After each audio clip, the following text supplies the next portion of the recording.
எப்படி அமுத்திட்டு விட்டா கொண்டு அப்படி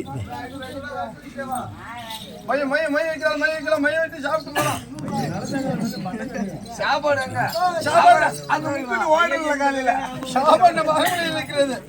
என்ன அப்படியா சொல்ற சாப்பாடு அப்படி அரண்மனையில் இருக்குது நிறைய இருக்குது சாப்பிடலாம் வீட்டுல வேணாலும் ஹோட்டல்ல சாப்பிடலாம்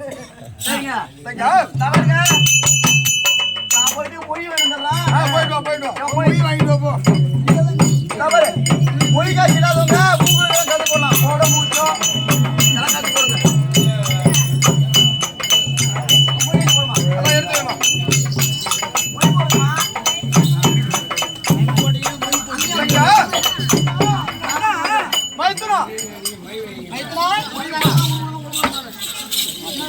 இப்போ நல்ல நேரத்தில் உங்களுக்கு திருமணமாகிவிட்டது. அதனால் நீ என்னென்ன பொருளை காட்டியோ கருமாட்டு செய்தினம் பசுமாட்டு செய்தினம் பெருமாட்டு செய்தினம் என்னென்ன கேட்டியோ வீட்டு உள்ள ஜாமான் இதையெல்லாம் வங்கியில ஏற்றிருக்கின்றேன்.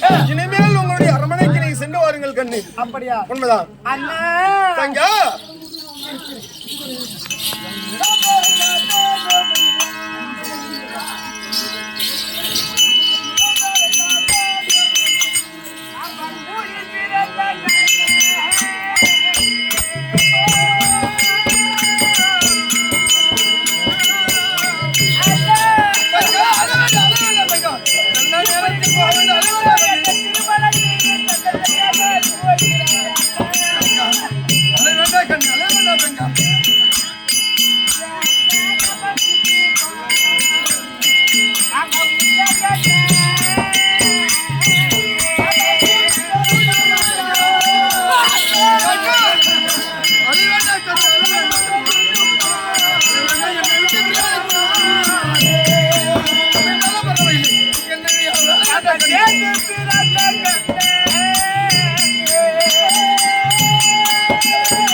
ஒரு நாளைக்கு ஒன்றை பார்க்கவில்லை என்ற என் மனதெல்லாம்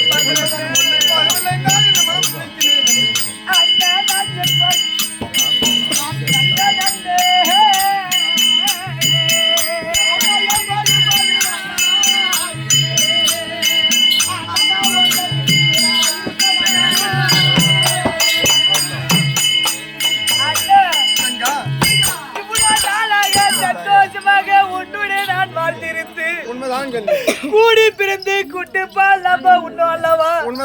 சேர்ந்து பிறந்து சேனப்பால் அறிந்து வந்தோம் அல்லவா? இப்படி திருமணம் என்று ஒரு பெயர் வைத்து எனக்கு திருமணமானது செய்து இப்படி நாட்டை விட்டு அனுப்பிக்கிறாயே, உன்னை விட்டு நான் எப்படி அண்ணா நான் பிரிந்து இருப்பேன்? உன்னை கொல்லவா நான் கொடுக்கின்றேன் கண்டு அதுக்கு இல்லை. நான் என்ன என்றால் என்னை போல ஒரு ஆடவனை பார்த்து அதாவது திருமணம் செய்து கொடுத்தால் என்னோட காசமா மன்னன் காசி நகரத்து ஆண்டவனுக்கு காசமான் மன்னன் அவர் என்னோடு கண்கலங்காம பார்த்துக் கொள்வார் கண்ணு. அதனால் அதாவது என்னுடைய வீட்டில் இருந்தால் அதாவது நான் தான் நல்லா இருக்கிறேன். ஒரு நேரம் இருக்கும் ஒரு நேரம் நினைக்க முடியாது. அதனால் ஏதோ பிரச்சனை வரும். திருமணம் செய்து கொடுத்து விட்டு நான் கப்பலையா வரும் சென்று வருகிறேன். அழக வேண்டாம். அவர் கீழே நான் பிடித்து விடுகிறேன். சீதனமெல்லாம் வண்டியில் ஏற்றிருக்கிறேன். மைத்ரா என்ன தாங்க யார் உனக்கு அண்ணனுக்கு அண்ணா அண்ணனுக்கு அண்ணனாவா நான் புரட்சியாக புடிச்சுதான் நிற்கிறேன். யார் ஒரு சரி ஐயா இதுல மாப்பிட்டுக்கார யாரா பொண்ணுக்கார யாரா? நான் தான் பொண்ணுட்டுக்காரரு. பொண்ணுக்காரரா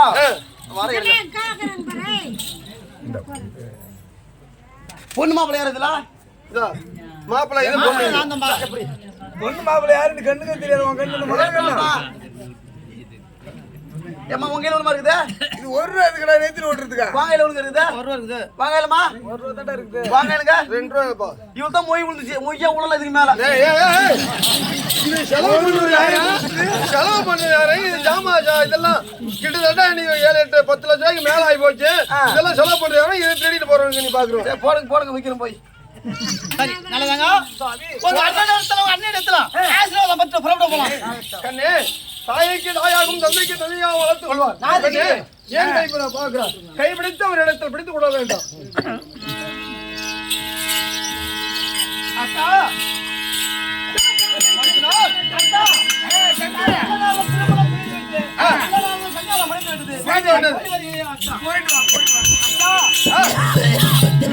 நல்ல முறையாக என் தங்கச்சி வச்சு வாழ வேண்டும்.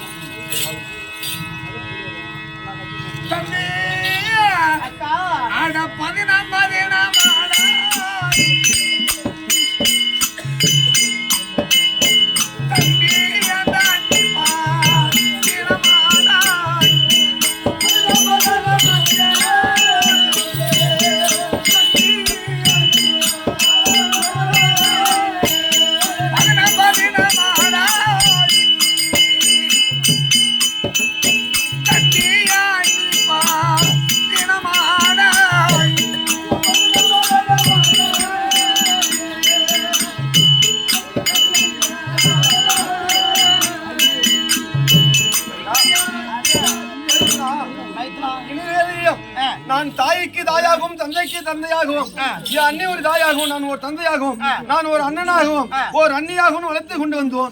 ஈரம் கிடைக்காமல் இவ்வளவு பெரிய பொண்ணாக நான் ஆகி உன் இடத்தில் நான் கைவிடைத்து நான் ஒப்படைத்து விட்டேன். இனிமேல் என் தங்கச்சியை கொண்டு சென்று கண்கலங்காமல் பார்த்துக் கொள்வது உன்னுடைய பொறுப்பு. இதுக்கு ஒன்று நீ கவலைப்பட வேண்டாம். சரிதான். நம்ம நாட்டுல சொத்து இல்லையா சொகை இல்லையா ஆனா ஒரே ஒரு அரசனா இருக்குது. நீ ஒன்றும் பயப்பட வேண்டாம். இப்ப எப்படியே தங்கச்சோ இதை விட ஒரு மடங்கு அதுதான் எதிர்பார்க்கின்றேன் தம்பி. ஆமா அண்ணன் பிரிச்சு போய் அழுவுறியாமா? அழுவாதம்மா. பாருங்க எங்க வீட்டு சொத்தை உங்களுக்கு கொடுக்குறேன் நானு. ஏதாவது கண்களை என்ன விட்டு கொஞ்ச நேரம் கூட பிரிஞ்சு இருக்காது. அதனாலதான் அழுகுது. நீ எதுக்குடா போய் அவ தொலைஞ்சு போகட்டும். நீ எதுக்குடா போய் பேசி பாதிக்கிழமை காமிக்கணுமா? நான் படுத்து வரைச்சு விட்டு நினைச்சு கூடாது மனசுல என்ன பேசுங்க. சும்மா சாப்பாடு என்ன சொல்றாங்க? இல்ல இன்னைக்கு அண்ணி நம்ம வீட்டு விட்டு போகுது. உண்மைதான். எப்படிடா இருக்க முடியும்? பாத்தியா அப்பயும் பாசம் விடுதான். ஐயா ஓடி வச்சுங்க மாப்பிள்ள ஒரு கேள்வி சொல்லுப்பா. ஐயா எங்க வீட்டு போன கடையில போறங்க. நீங்க எப்படி வச்சுப்பீங்க? இதே மாதிரி இருக்குமா இல்ல வேற மாதிரி பண்ணி விட்டுருங்களா? எதுக்குடா யா மனைவி எதுக்குடா வீட்டு விட்டு எதுக்கு வர? வீட்டுக்குள்ளாரே இருப்பா. சாப்பாடுக்கு ஒரு ஆளு, குளிக்கிறதுக்கு ஒரு ஆளு, அந்த ரூமுக்கும் எல்லா வேலைக்கும் அவருக்கு எனக்கு. அதனால இங்க எப்படி கூட்டிட்டு போறோமோ அதே போல வச்சுப்பா. ஐயோ அந்த மாதிரி வச்சு உனக்கு விஷயம் அர்த்தங்க. யாரா 10 மாசத்துல புள்ள கொடுத்து அந்த வீட்டுக்கு போ. அப்புறம் அப்படியே வச்சுக்கிறோம். சும்மா வச்சிருக்கோம். இது வேலை வெட்டிக்கு தான் சொல்றது. சரி மைத்தனா நீ பேர் கொண்டே இருந்தா நேரம் ஆகி கொண்டே இருக்கும். ஏய் நம்மளுடைய சேதனமல்ல வண்டியில ஏத்துற பாரு. அந்த வண்டியெல்லாம் எடு. மாட்டு வண்டி ரெண்டே இருக்குது. கிளம்ப வாங்க. எடுத்து கிளம்புங்கள். ஓன்னு சொல்வதற்கு எனக்கு மனம் அல்ல. சரி அண்ணா. அதனால் சென்று வென்று பார்வாக்கணும். சரி அண்ணா. தங்கா போய் வரண்ணா. சென்று வரை கண்ணு. தங்கச்சி தங்கச்சி போய் வர நீ. போயிட்டு வா. நீ சாய் பரவ. அக்கா போயிட்டு வர. அக்கா போயிட்டு வர. வேகமா வண்டி போலாம். உட்காரு வண்டி போ. இப்ப பைக் ஓடு. அது தங்கா அதெல்லாம் செய்யறோம். இது பைக்கி உட்காருமா 108 போவோம் பைக்கி.